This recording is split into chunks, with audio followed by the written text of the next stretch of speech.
একজন ক্রীড়া সংগঠক হিসেবে দুঃখ ভারাক্রান্ত মনে চতুর্দিকে ঘুরে কোনো উপায় না পেয়ে এই নোটিশটি আজকে দিয়েছি।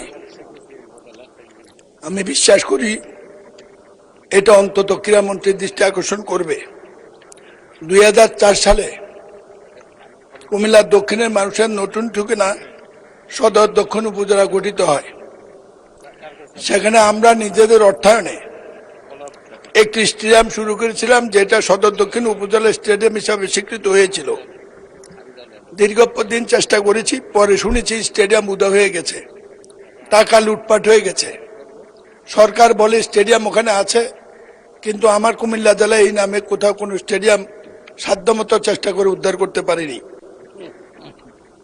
উত্থাপনীয় বিষয়, দক্ষিণ কুমিল্লা মিনি স্টেডিয়ামের জমি রেকর্ড করেন ইচ্ছাকৃত গাফিলতি, দক্ষিণ কুমিল্লা স্টেডিয়ামের অনুকূলে জাতীয় করে বরাদ্দকৃত ক্রীড়া সামগ্রী আত্মসাৎ, দক্ষিণ কুমিল্লা মিনি স্টেডিয়াম বরাদ্দ করা অর্থ বরাদ্দ সবকিছু লুট।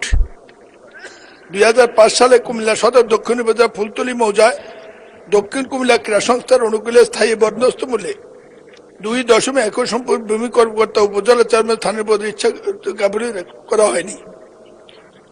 কুমিল্লা ক্রীড়া সংস্থার বন্দোবস্তের জমি গৃহীত অনুকূলে প্রস্তাবিত দক্ষিণ স্টেডিয়ামের নামে যে সম্পত্তি আমরা নিজে নগদ টাকা দিয়ে ক্রয় করেছিলাম, তার সাথে এলাকার মাধ্যমে কিছু সম্পত্তি নেওয়া দরকার, সেই ফাইলটি উদা হয়ে গেছে।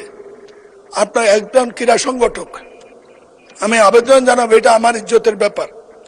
দীর্ঘদিন ক্রীড়াঙ্গনে কাটিয়েছি, মাননীয় প্রধানমন্ত্রী সংসদে আছেন, এই স্টেডিয়ামটি কোথায় একটু উদ্ধার করে দেওয়ার প্রয়োজনীয় নির্দেশ দেওয়ার জন্য